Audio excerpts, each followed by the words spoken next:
Okay, this is Spencer again with the second part of this quick tip on cutting corners and wallpaper. So I went ahead, while the video was uploading to YouTube, I went ahead and installed the next sheet. And I left my seam open for you so that you can see the importance of why you have to cut wallpaper corners. In case you didn't understand, or if I didn't explain well enough why you should cut it and when you must cut it. Remember I said that corners are rarely perfect. And what do I mean by that? You ever see a refrigerator box or a box in which a dryer may come or a dishwasher? You look down into the box and you're seeing what looks like a perfect square, and it probably is. Now picture your bedroom looking down from the sky, right? It's not that way. You have many variables. You have crooked 2x4s, which came crooked.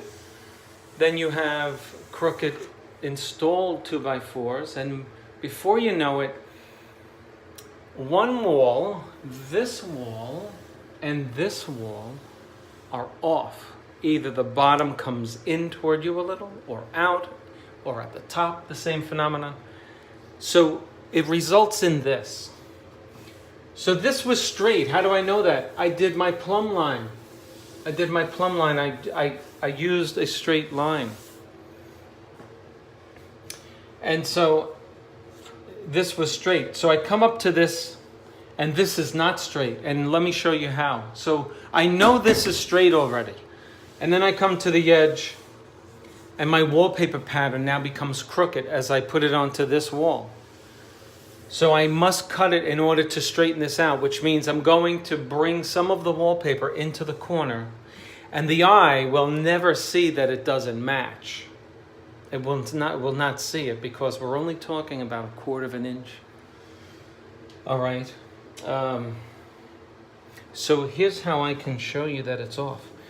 Now, I want you to concentrate on, where are we here? This wall. See at the bottom here, there's only a little piece of this wallpaper over here. It's only a little. That's 1/4 inch of wallpaper, and it gets less up here. Now watch this. If it were straight and true, it would be consistently 1/4 inch. But look what happens as we go up. Look at how thick it gets. Look at how thick. That's 5/16 of an inch at the top. What's the difference? A few sixteenths, maybe 3. You try to hang straight this kind of wallpaper. You come into this bathroom and this wallpaper is off. You're going to see it. You will see it. The eye will catch that. So you're better off having the cut in the corner where you account for the crookedness by simply adjusting your wallpaper sheet. It's like going like this with the wallpaper.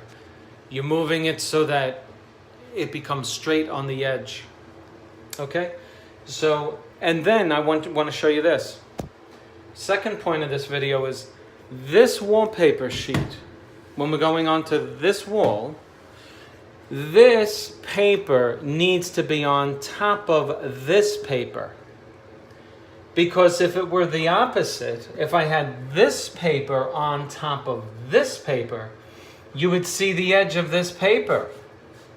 Very important that you don't mess this up. So you open the seam, pull this open, and this wallpaper, right at the edge here, needs to go under this so that you don't see it. Is that clear? Okay. And you may want to use a border adhesive because now instead of putting wallpaper on your wall, which is primed, you're putting wallpaper over wallpaper, which will leave you susceptible to peeling corners. So what you do is you get border adhesive, brush it on there, and then wipe it down, and then you will have a perfect seam. Okay, this ends part 2 of should I cut my wallpaper corners, yes or no? And if you like this video, please click on like on the bottom. If you didn't like the video, don't do anything. Just kidding. click on like and subscribe to my channel. Thank you. See you on the next one.